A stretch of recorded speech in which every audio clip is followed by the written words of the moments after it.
Hey guys, so here is my video going through the Unit 1 review. So Unit 1 is limits and continuity. There's kind of a good bit of stuff here. If you remember correctly, limits was actually our longest unit of the school year. There were 16 sections. I don't necessarily believe you're going to get like a ton of limit questions on a 2-question free response. My guess would be that if there was a limit on your AP exam, I mean, who knows, there very well could be. My guess is it would be something to do with L'Hopital's rule, or it would be graphical somehow, or it would be probably like a simple, probably somehow related to a derivative question, or it would be a simple plug-in, or recognize the different forms of a limit. So I went through and I tried to find questions that I think would be the most helpful. It's still a lot because, I don't know what questions they're going to give you, so I want to make sure that you guys have a good general overview of limits. These problems should look the same. They're pulled from previous homework or from your guys' notes. So I'm basically just going to be redoing some problems, and hopefully this will be a somewhat condensed spot to come back and study for Unit 1. If you would like, you could try going through this packet yourself first, probably without looking at your notes because they're the same problems. So you could try them yourself, see how it goes, and then if you get stuck, you can watch this video or try to find specific spots in the video for problems that you need help with. But as a whole, this is just supposed to be helpful for you guys for reviewing.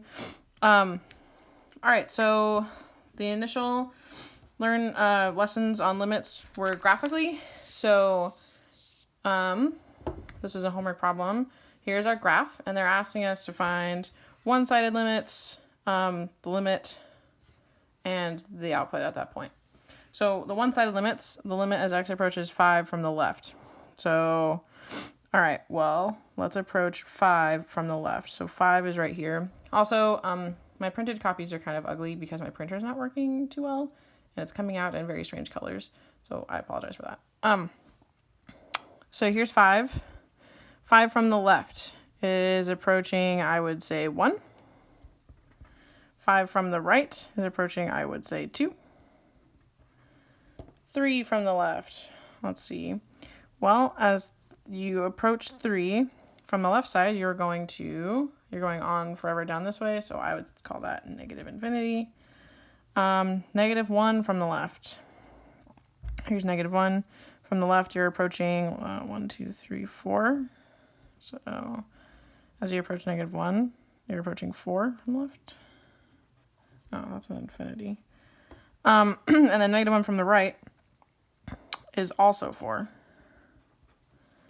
And then, so if you guys remember, there's a difference between checking limits on one side. One-sided limits, you can always find some kind of answer, even if it is infinity, whatever it may be. But finding actual limits, so what's the actual limit as x approaches negative 4? Well, as you approach negative 4, you have to check both sides. So to check the whole limit, like what is it as it approaches negative 4, the left side and the right side have to agree. Which is true for the limit as it approaches negative 4. The limit as it approaches negative 4 from the left and from the right is 1. Number 2, the limit as x approaches negative 1. So here we are at negative 1. From the left side and the right side, it's approaching 4. So the limit as x approaches negative 1 is 4. So remember, limits do not have to exist at that point. They just have to approach from the left and the right. So as long as you approach from the left and the right the same value, you're good to go. The limit does not have to exist there. As x approaches 2, again, as you approach 2 from the left and the right, the output is 1. So your limit, as you get infinitely close to 2, your output's approaching 1, but actually at 2, it's not defined at 1. But that's okay. The limit exists, the point does not. As x approaches 3, as you're approaching 3, you're going to negative infinity and negative infinity on both sides. So the limit as x approaches negative 3 is negative infinity. So remember, if, for example, you had an asymptote and one side is going up and one side is going down, this would be d and e.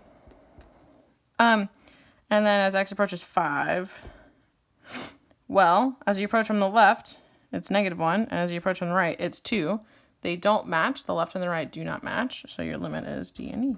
Does not exist. This is a type of discontinuity. Think to yourself for a minute what type of discontinuity this is. It's a jump. This is an asymptote, which is another kind of discontinuity. And everywhere there's a bunch of holes. Hole. Well, this is part of a jump, but yeah. All right, and then just comparing the limit values to the actual function outputs. So remember, the limit doesn't actually need that point defined. And that's something that they try to trick you with on the AP exam a lot because students mix that up a lot. It's usually a multiple choice, but because there's no multiple choice now, I'm trying to focus on like what might a free response question be asking you. But I also just want to make sure that as a whole, your guys' skills are being met. All right, so what's f at -4? Your function output at -4 is 1. So the limit as x approaches -4 is 1, and your output is 1. Now, these don't need to match for the limit to exist, right? You're just checking the left and the right. F at -1. F at -1, the output is where the dot is filled in, which is at 1.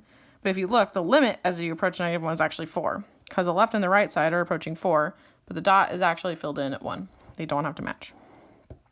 F of 2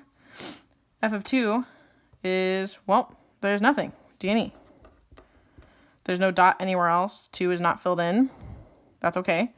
-3, again, there is no value. It'll approach infinitely at 3, so this is D&E. And then F at 5. So F at 5, you have a hole here, a closed dot here, so the actual output of 5 is this one, because that's where it's filled in, so 2. So hopefully you're okay with interpreting graphs. I imagine that if you're given some kind of graph FRQ, they might ask you about a limit. My guess is they would try to do something like this one, where the left and the right approach the same thing, but it's defined somewhere else. That'll throw you guys off, or there's some kind of jump discontinuity or an asymptote, something like that would be my guess. Maybe, who knows. Using a graph or a table to find a limit. So this is more of a calculator question, but again, if they give you the graph, they might ask you to interpret it, or yeah, I'm just trying to leave it open for whatever you guys might be asked and just review some skills. First of all, my graph axes did not print well. So here's my axis. So we've got as a limit as x approaches 0. So I don't know what the limit is as x approaches 0. The graph looks like a general exponential. Let me try to graph it. You guys can type in your calculator to try to sketch it. Something like that. Actually, try a little bit steeper, but whatever. So by graphing it, it looks like as you go to 0 from the left and the right, it looks like it's approaching 1. Well, you can also use a table. I have no idea what I have in here. So we've got e to the x. Minus 1 divided by x. So you guys can look at the graph. Oh, I have it weird for rotations. We could rotate that about the x-axis. That's a nice disk, but we don't do that now. Zoom 6. So I don't have a fancy calculator, so it's hard to see. So here's our exponential. Great.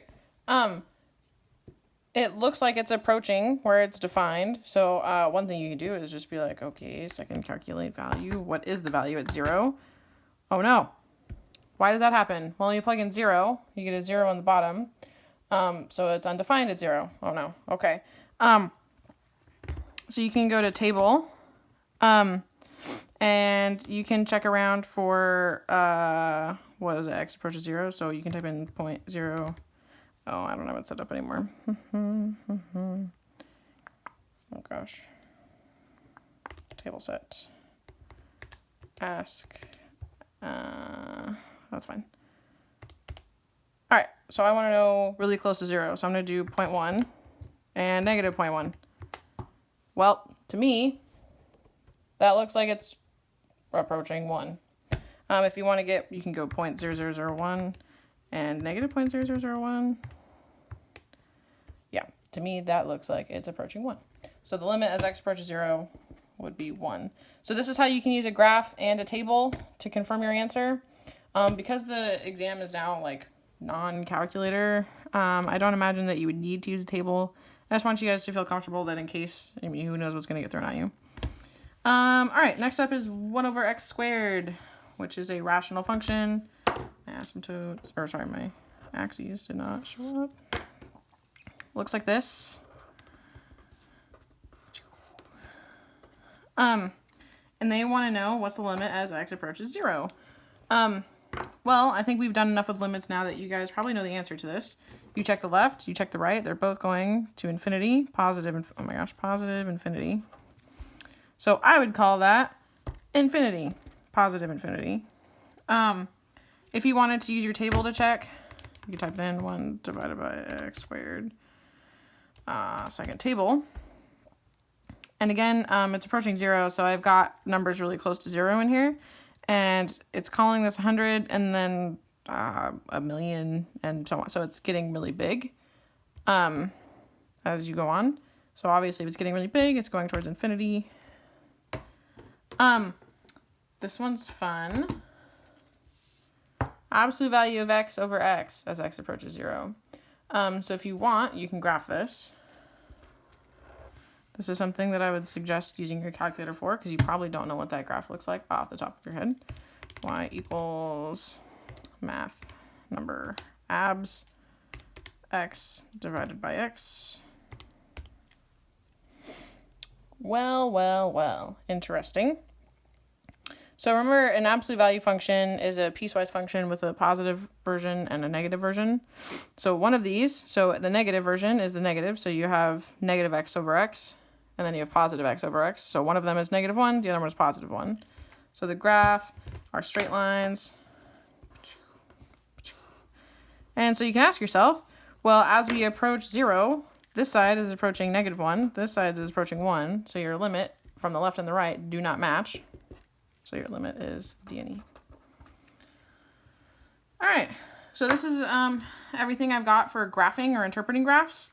So remember, if it's not approaching the same thing from the left and the right, it's d and e. So this one's approaching something different from the left side and the right side, so it's d and e. It's okay to have infinities. Now remember, infinity is also technically d and e. On the AP exam, I would be specific with infinity, negative infinity, and d and e, because technically d and e is if you're going to different places, but also there's no limit because it goes on forever. The AP exam would give you credit for either one. But we're good noodles, and we know that if they're both going up towards positive infinity, your limit is positive infinity. If they had both been going down, they would be going to negative infinity. And then in that case where they're one's going up, one's going down, that's technically d and e. So hopefully graphing's all right. This is already 12 minutes long, so that's cool. We're on page 1 of 6. Great. I was like, oh, this video won't be that bad. Hang in there, guys. You got this. All right, this page, common D&E behavior. Real quick, I forgot about that. I put it on the back because there wasn't any room. So common D&E behavior is if the left and the right don't match. Another thing that happens if it's D&E is if it oscillates between two values infinitely. So for example, like sine curves. Because like you're never, like as it goes to infinity, it's going and it's bouncing between -1 and 1. And so technically it doesn't have a limit. It's just bouncing between the same two things forever. I highly doubt that you will see this. More likely it's this, right? The left and the right side don't match, D&E. All right. This is the most helpful piece of paper that I think I gave you guys this whole year. This should be in your notebooks. If it's not in your notebook, I'm going to post it with this because mine did not print well at all. So hopefully you guys can be looking at one while I'm talking about this. But this is a flow chart that tells you have a limit. What should you do? There are 3 cases. Try evaluating the number. So if the limit is approaching a value, so if the limit is approaching, this says the limit as x approaches a of f of x. So if you plug a in, there's 3 things. You either get a number, great, you're done, that's your answer. So if you can plug in and get a number out that's not 0 or infinity or something weird, great, you're done, that's your limit. Okay, I got 0 over 0. This should stand out to us. This is important. If we get 0 over 0, this is an indeterminate form.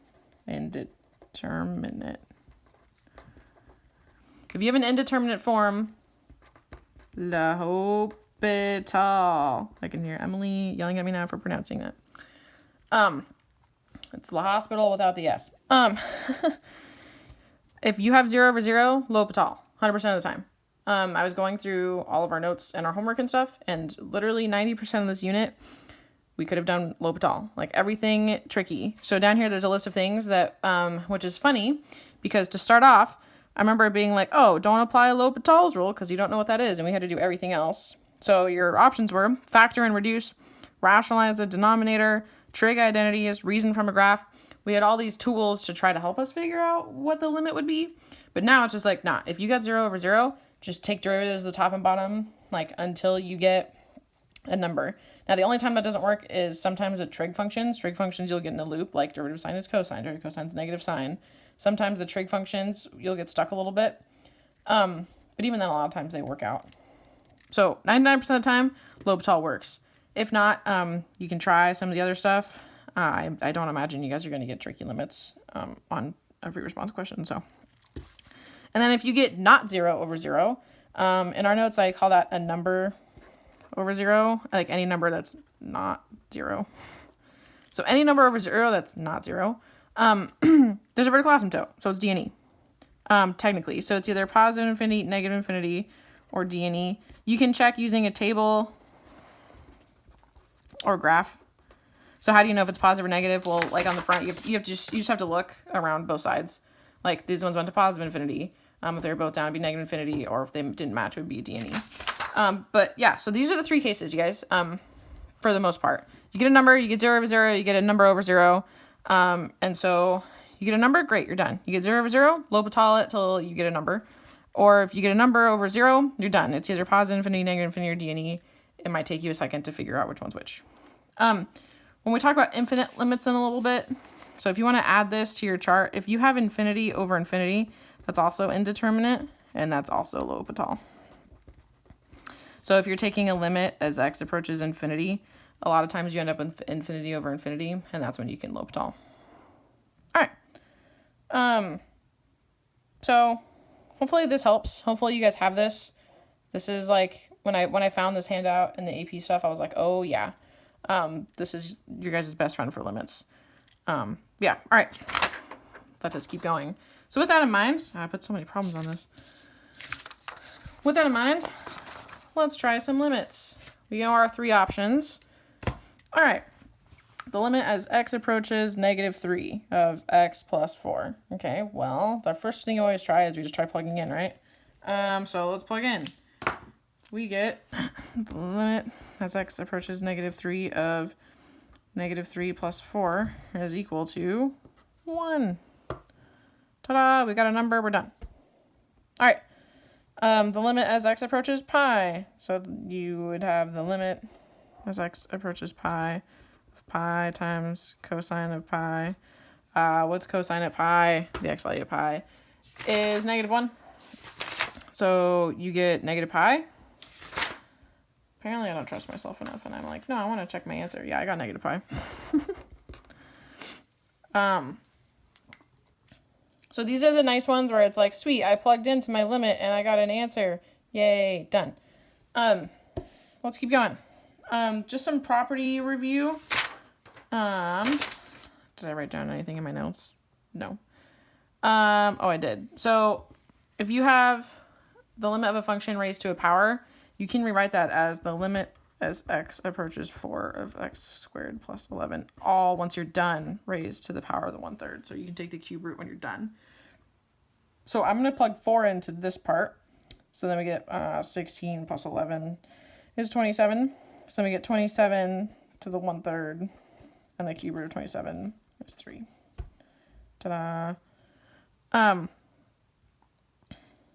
Yeah, so that's cool. I think it would work out pretty similarly. Like, it's not the end of the world if you did it a different way. Like, you would still get the right answer, technically. This one is the property that says that you can pull constants out. So, technically, if you wanted to, you could write the 4 out front. I don't think it changes much for this problem, but x, 2 minus x. And then you can, so, I did want to give you guys a problem as well. Technically, this is checking 2 from the right, So remember, when you're evaluating limits, that technically doesn't mean anything. That just means you're only checking the right side technically. If you checked the left side, maybe you would get something different, maybe not. So all you have to do is still just plug in 2. So for this one, 2 minus 2 is 0. So this is just going to be 0. 0 times 2 is 0. So this one's just 0. And it's okay for your limit to equal 0, right? That just means you're approaching 0.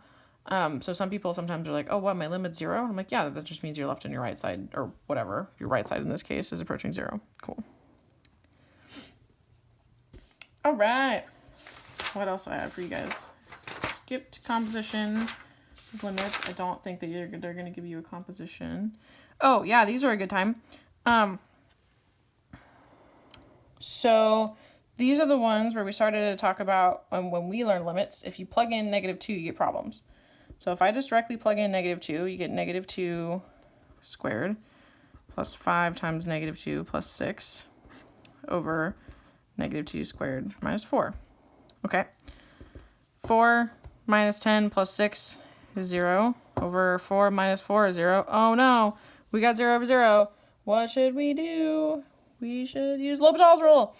So I would L'Hopital this. L'Hopital means you take the derivative of the top and the bottom. So that means we take the limit as x approaches -2 of 2x plus 5 over 2x, and plug in -2. So now we got 2 times -2 plus 5 over 2 times -2. So we get -4 plus 5 is 1 over -4. Ta-da! So yeah, when we learned how to do this first, like if you went and looked back at this problem in your notes, we factored and canceled stuff out. We treated it like a regular rational function. But because we learned derivatives, we know how to do this in an easier way now. Sweet. All right. Next up, this one's similar. The limit as x approaches pi over 2. So if you plug it in, cosine squared of pi over 2 of 1 minus sine of pi over 2. Well, cosine of pi over 2 is 0, and 0 squared is 0 over 1 minus sine of pi over 2. Sine of pi over 2 is 1. 1 minus 1 is 0. Oh no. We end up with some more 0 over 0, so let's try L'Hopitaling it.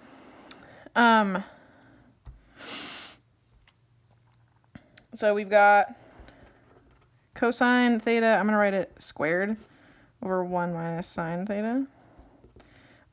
So this is, I'm going to draw a line down this. So this is our limit currently. X approaches pi over 2. This is our good buddy, the chain rule, right? Derivative of the outside, 2 cosine theta, times the derivative of the inside. Derivative of cosine is negative sine theta, over derivative of 1 is 0. Derivative of sine is cosine, so the derivative of negative sine would be negative cosine. And so we're going to take the limit as x approaches pi over 2 of that. So we still get 2 times, well, cosine of pi over 2 is 0. Sine, that'll be -1, but the top is still 0. Oh no, and the bottom, cosine of pi over 2 is still 0. Oh no, so you get 0 over 0 still. So, this one, I don't know, let's keep going. Limit as x approaches pi over 2. You're going to get a product rule up top, right? So that's not going to be a good time. But think about it like this. Your product rule is going to have a cosine somewhere, right? Like in each piece, there's going to be at least one cosine, whether it's the derivative of the first times the second, and then plus the first times the derivative of the second. You're going to get cosines up top in both chunks. So your top is going to be 0. The derivative of negative cosine, well, derivative of cosine is negative sine. The derivative of negative cosine will be sine. And sine of pi over 2 is 1. So you're actually going to end up getting 0 eventually someday. So I skipped the product rule here because I just don't want to show all the work in this video because it's already 25 minutes long. You're going to end up getting 0 on the top. So your limit as you approach this would be 0. some of you might argue that maybe doing the trig identities is easier. Who knows? But I do just want to show you guys that it looks like we kind of could get stuck in a loop here. I knew that we'd end up getting here. But if for some reason you get a trig limit on the AP exam, just beware that sometimes trig functions can loop you around and you end up still getting things that make it 0 over 0 a lot. This one works out. Remember, there's a difference between 0 over 0 and 0 over a number. 0 over 0 is indeterminate. This doesn't tell you anything. You have to keep doing stuff. So if you get 0 over 0, you have to keep going. Like here, nope, we're not done yet. We have to keep going. But here, we get 0 over 1. This is a defined answer. 0 divided by 1 is 0. So we're good to go. Okay. Absolute values. Let me find this example in my notes.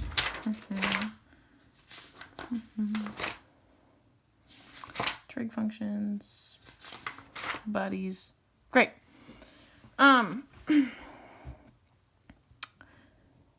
So there's a couple ways to think about this problem. First of all, if we plug in 1, right, the bottom becomes 0. So let's check it out. 1 squared plus 2 times 1 minus 3 over absolute value of 1 minus 1. Okay, well, we got 1 plus 2 is 3. 3 minus 3 is 0 over 1 minus 1. Absolute value of that is 0. Oh, no, indeterminate. Okay, cool, great. Now, I feel like for this problem, I feel like we don't want to take a derivative of an absolute value. Now, we could. There's a couple of different ways to do this. I feel like if I was doing this problem, I think it's easier for us to see. Hopefully, we can see how the top factors. So you get the limit as x approaches 1 of, oh geez, no equal sign. X minus 1. X plus 3 over absolute value of x minus 1. Obviously, we can't cancel anything out the way it is because it's absolute value. So real quick, do I have a blank piece of paper? That's a nope. Let me grab one. Sticky notes. Absolute values. So real quick, absolute value. So if you have absolute value of x, that means that that's the same thing as f of x equals the piecewise function of x and negative x for x is greater than 0 and x is less than 0. So the same thing here. So, and what x is greater than or less than is dependent on the function itself. So the values are going to be positive when x is greater than 1. So you just think about what makes it 0, 1. So for this function, absolute value of x minus 1. It's a piecewise function of positive x minus 1, because you get positive answers when x is greater than 1, and the negative of x minus 1 when x is less than 1. So remember, an absolute value function is a piecewise function. So we can turn this into two things. So really, there is the limit as x approaches 1 of x minus 1, x plus 3 over x minus 1, but technically that's for all values that are greater than 1. So that means we're approaching from the right. And then the limit as x approaches 1 from the left is going to be the negative chunk, x minus 1, x plus 3 over negative x minus 1. And so when you do that, this cancels out nicely. This one becomes x plus 3 over x plus, those canceled. So it's just x plus 3, my bad. And then this one becomes x plus 3 over negative 1. So I'm just going to throw the negative. This one becomes negative x plus 3. And so if you plug in 1 plus 3 is 4. If you plug in 1 in here, 1 plus 3 is 4, but there's a negative out front, so we get negative 4. And so our right and our left hand limits do not match because this one's positive, this one's negative. So your final answer for this one is D and E. So we're going to talk about absolute value functions more when I talk about derivatives. You can take the derivative of an absolute value function. I'm going to review that. I think that's in the next unit 2. I just don't want to throw too much stuff at you guys in one video because it's already 30 minutes. It's also in your notes if you want to go check it out. I just think this one's easy because it factors, and one of the factors is the x minus 1, and it'll cancel. So I think that's a little bit less work to do it this way. Again, I think the expectation is that you're not going to get just a straight absolute value derivative problem on this. I think this would be a multiple choice question, but I'm going to give you guys everything that I can. All right, these two problems should be familiar. These two came from squeeze theorem, which, let me show you my notes real quick. Squeeze theorem said that, let's say that you have two functions that squeeze a function that you want to know about. So I want to know about g of x, but I can't take the derivative of it, or sorry, I can't take the limit of it super easily. And because it's something that I can't take the limit of easily, I'm going to squeeze it between two functions that I do know the limit of, and that limit equals the limit of the other two. So we did a bunch of stuff with squeeze theorem. And I told you guys at the time that this limit equaled 1 and that this limit equaled 0. And I told you guys to kind of just trust me. I mean, I proved it to you guys. We did the proofs, but it was really confusing and you guys didn't like them. So I'm going to show you guys, really, if you plug in 0, sine at 0 over 0. Well, sine at 0 is 0 over 0. So if you have 0 over 0, you can L'Hopital it. Derivative of sine is cosine. Derivative of x is 1. Limit as x approaches 0. So cosine at 0 is 1. And so you get 1. Ta-da! Really, the secret, by the way, to all this stuff is L'Hopital. And same thing with this one. If you plug in 0, cosine at 0 is 1. So you get 1 minus 1 over 0, which is 0 over 0. Oh, indeterminate, haha. What can we do? L'Hopital it. So derivative of the top. Derivative of cosine is negative sine, but it's negative, so it's sine x over 1. Sine at 0 is, so the limit as x approaches 0. When you plug 0 in, sine of 0 is 0 over 1. 0 divided by 1 is 0. So I just wanted to revisit these two squeeze theorem ones because now that we know L'Hopital, I can show you guys how we got those numbers initially, and who knows, maybe that's something that'll come up if you. These are two very common limits that you'll see.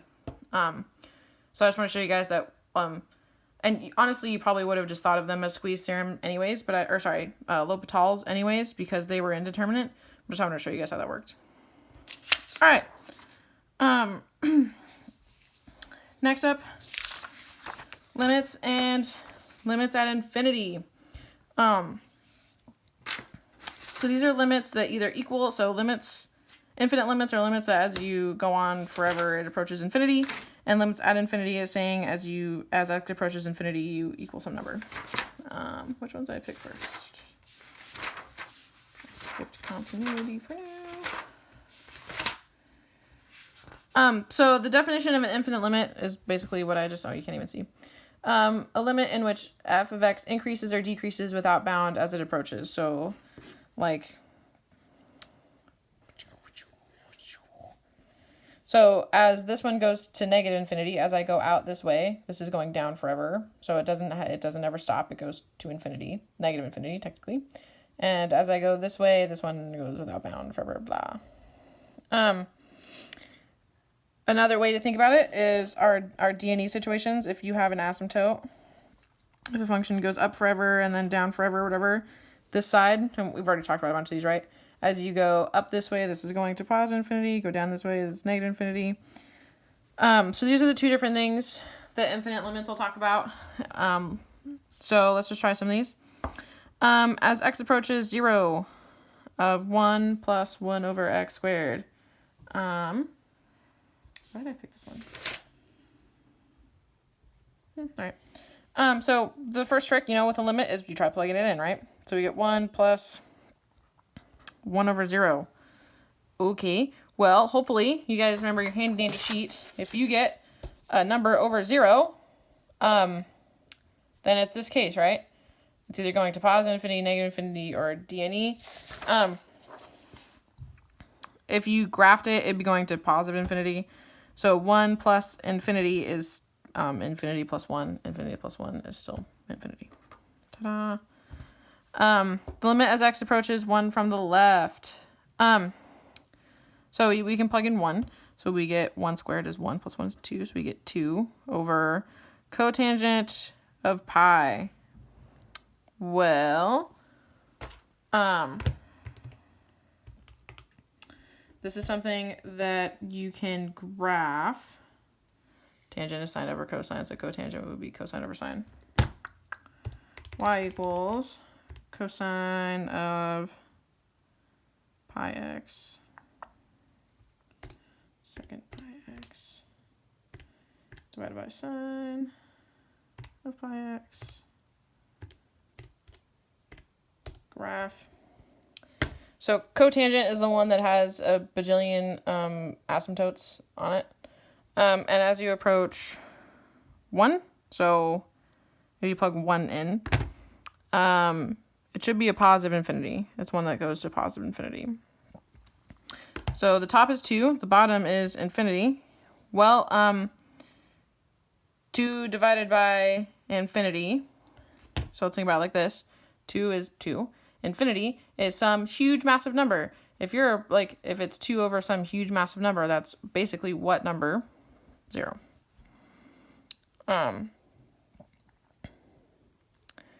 So I think we talked about this in our notes as, I think I labeled it as like infinity, and the denominator acts as like a huge number. So when you have a number over like, or if you have something divided by a massive number, it's just basically super close to 0. Okay. All right. If you have a limit that approaches positive negative infinity, this page is actually straight out of your guys' notes. I just wanted to review some common examples with you guys. Taking the sheet out of mine. So there's some properties. For example, I mean, we basically talked about it. If your limit as x approaches infinity, oh gosh, of some number over like x to the p, where p is a variable of some sort, that's going to end up being, what's a number? That's going to end up being a number over infinity, which is 0. And same thing if it's negative infinity. So if you have a number over like some kind of x to the whatever, it's just going to be a massive number. And so then you get x over infinity, which is just 0. What else is special? So yeah, if you have a number over infinity, positive or negative, it's just 0. If it's a massive positive or a massive negative, it's just going to be 0. So for example, if you plug in infinity, 1 over infinity is 0. 1 over negative infinity is still 0. What if you have the massive number on top? If you have infinity divided by 2, well, if I have some massive number and I cut it in half, it's still pretty massive, so it's still infinity. And then same thing with negative infinity. If it's just a negative number divided by 2, you still just have a giant negative number. So hopefully you remember this stuff. I don't know. If you take the square root of a giant number, it's probably still pretty giant, so it's still infinity. If you take the natural log of a giant number, it'll get smaller, but it'll still be large. The trick here, remember, there is some tricks with negatives and squareds and stuff. If you take 4 over negative infinity squared, it's going to become positive infinity, but still 4 over infinity is just 0.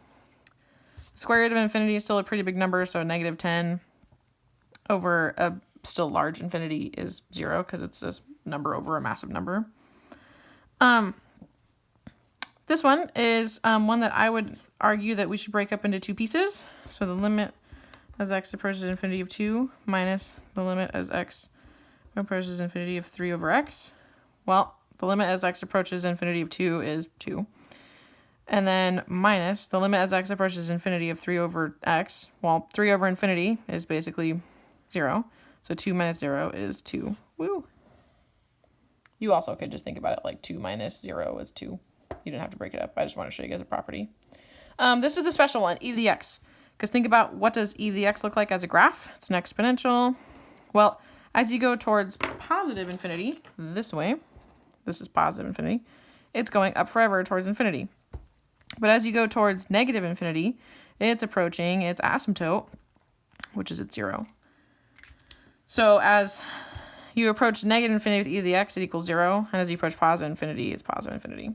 So that's just something to keep in mind. E to the x is special. That's used a lot with infinite limits because of that property. A lot of people forget that negative infinity is approaching 0. Positive infinity is going on forever towards infinity. Rational functions. These come up a lot. When we first learned how to do this, we did this in like in a really annoying, complicated way, with as everything is with limits. So we have a rational.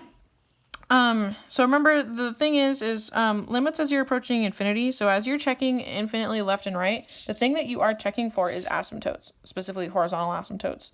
So as you're looking out left and right, most functions at some point have some kind of unbounded behavior. So like most polynomials, right, have n behavior, like up, down, up, whatever it is. We're going to talk about that in a minute. But there's some functions, and typically it's rationals, that have horizontal asymptotes, or exponentials have horizontal asymptotes, logs, that kind of stuff. And so as you approach infinity, that's what you're looking for. As you're looking at a function towards positive or negative infinity, you're looking for horizontal asymptotes. And what has more horizontal asymptotes than a rational? So these come up a lot with infinite limits. And basically it's asking you to use your algebra 2 brains, and how do you find a horizontal asymptote? So this is where you have your 3 cases. Let me make sure I write them down right before I mess this up. Where did I write it?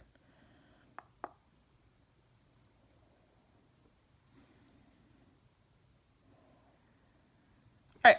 So if your degrees match, so if you, so you have to check the degree. You would look at the degree on the top and the degree of the bottom. And there are 3 cases. So if your degree of the top equals the degree of the bottom, so degree of the top equals the degree of the bottom, you use its leading coefficient over leading coefficient. So the horizontal asymptote here, your degrees match. So that means, where do I have my examples? Limits at infinity. I mean, I know how to finish this problem. I just can't find the rest of them. Whatever. Your degrees match, so it's just 3 over 1. So your leading coefficient up here is 3, your leading coefficient down here is 1. So the limit as you approach infinity is, where do you have a horizontal asymptote? You have a horizontal asymptote at 3. So this actually is a lot less to do with calculus. Now there is a calculus way you can do it, and it's way harder. But how do you find horizontal asymptotes of a rational? You check their degree of the top, degree of the bottom. This case, the degree of the top is less than the degree of the bottom. So if the degree of the top is less than the degree of the bottom, your horizontal asymptote is at y equals 0. So if the degree of the top is less than the degree of the bottom, your asymptote's at 0. And that's the case we have here. So this one equals 0. And we had to go through a lot more work at some point, and then have that memorized. And the last case is degree of the top is bigger than the degree of the bottom. And that's when there is no horizontal asymptote. And so that's the case where there'll be positive or negative infinity. So if you don't have a horizontal asymptote, then it's unbounded in some way. So this is more of an algebra 2 review. All right, how are we doing? Man. All right. Last couple pages. Polynomials. So lastly, this is our last little bit of limits, and then we get to talk about continuity. We're almost done with limits. So as a polynomial approaches infinity, that's when you just use end behavior, like I was saying earlier. So that's where you just have to ask yourself, do I remember my polynomial end behavior? So like polynomials, if it's odd and positive leading coefficient, then it's down, up, odd degree. And if it's odd degree, negative leading coefficient, then it's up, down. If it's an even degree, positive leading coefficient, they're both up. If it's an even and a negative leading coefficient, then they're both down. So these are the 4 possible end behaviors of a polynomial. Again, this is algebra 2 review. So let's just look. As it goes to infinity, so you're looking the right, so you care about the right arrow. So this is an odd degree. So it's degree 3, and it's a positive leading coefficient. So that means as you go to positive infinity, it's approaching positive infinity. It's that right up arrow. So the end behavior is down up. So this would be that as you approach negative infinity, this is be as you approach positive infinity. So if it's going up, it's going to positive infinity. This is a nice case of this is odd and negative. So this one, as you go to the right, is actually going down towards negative infinity. So this is the end behavior is up down for this one. So as you approach negative infinity, it's going up forever. And as you approach positive infinity, it's going down forever towards negative infinity. This one is a positive out front and it's an even. So that means your end behavior is positive, positive. So it's going to positive infinity. And again, I put another odd on here. So it's odd, positive. So odd, positive end behavior is down, up. The one that's approaching negative infinity is the left side. So it's going towards negative infinity. Woo. All right. Limits are done. Hopefully this was a nice crash course on limits. That was like 3 weeks worth of stuff in 45 minutes. So yeah. All right. So continuity. To finish this off, I'm going to review continuity with you guys. Let me flip around. Continuity. Okay. So discontinuities, there's 3 types. There are removable, and non-removable ones. Hopefully you guys remember which ones are which. Removable is holes. And so what does a hole look like? Like if you have a graph and there's a hole in it. Non-removable is vertical asymptotes. You can't take out an asymptote, unfortunately, or jumps.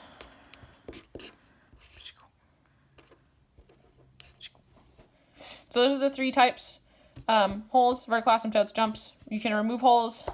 Vertical asymptotes and jumps cannot be removed. Yeah,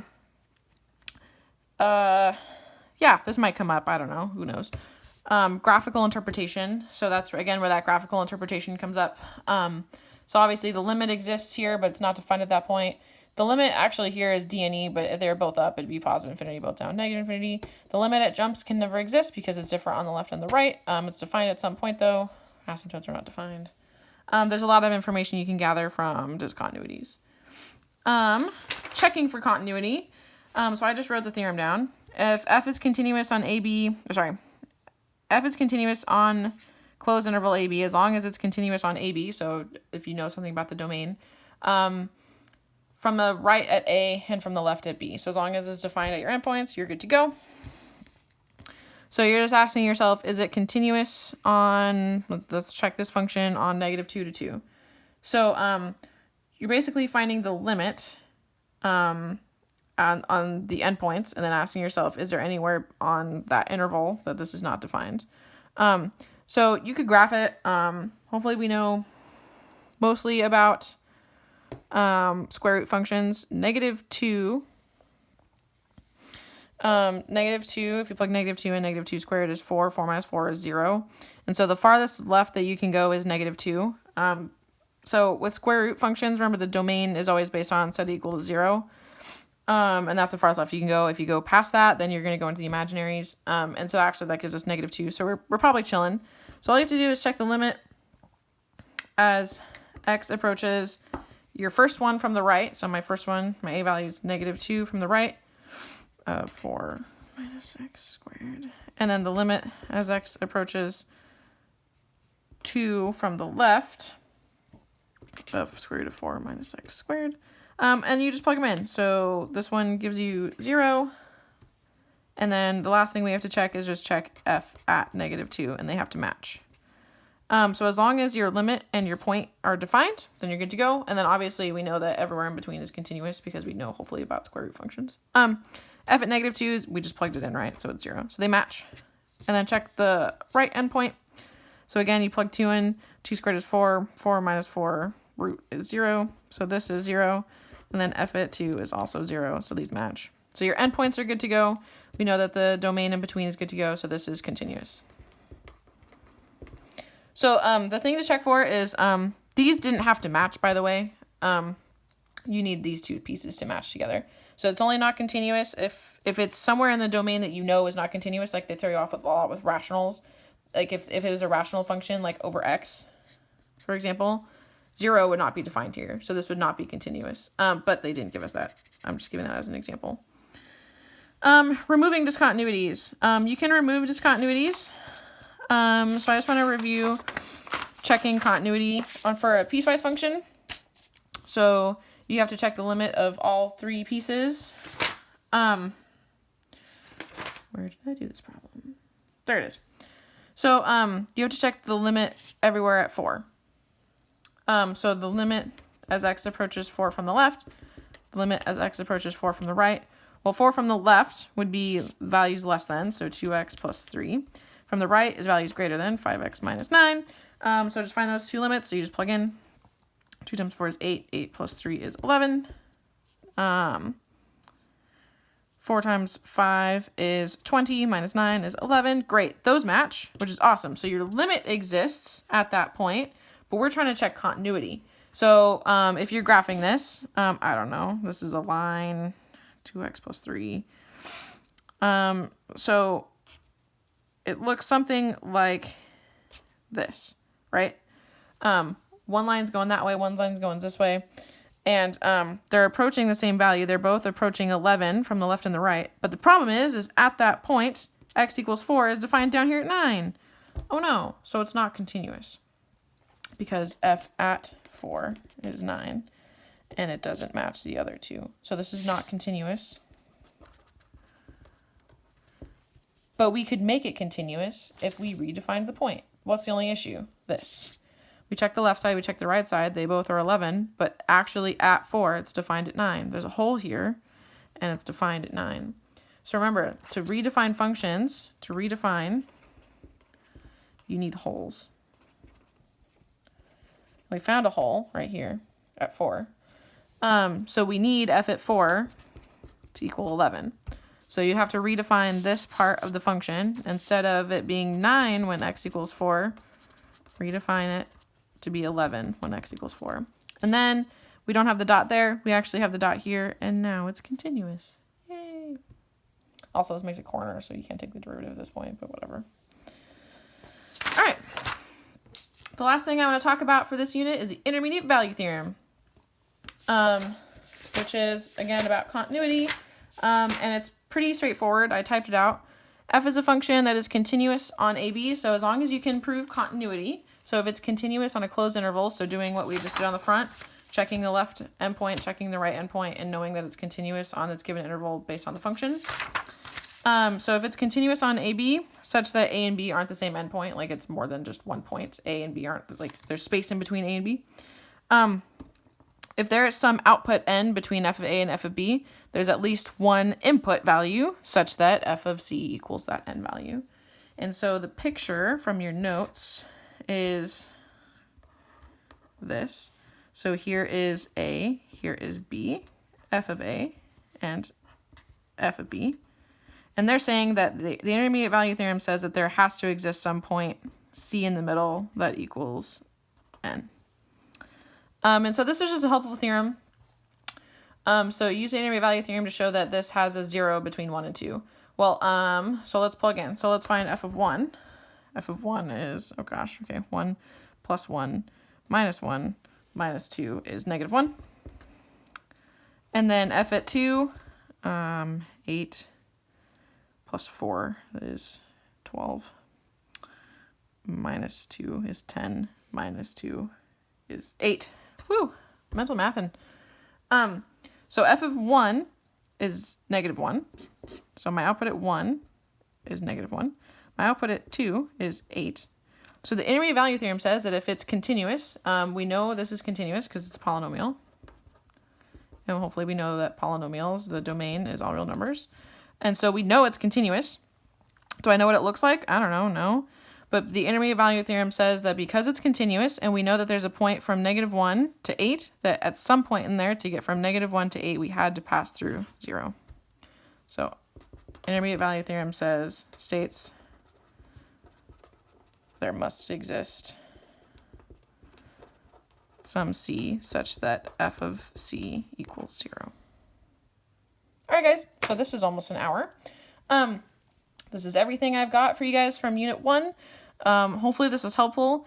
Please let me know if you guys have any questions. Coming up on Wednesday is our first class meeting, so if you would like to go over any of this stuff, that would be awesome. Yeah. Happy studying out there. You guys can do this. I believe in you guys.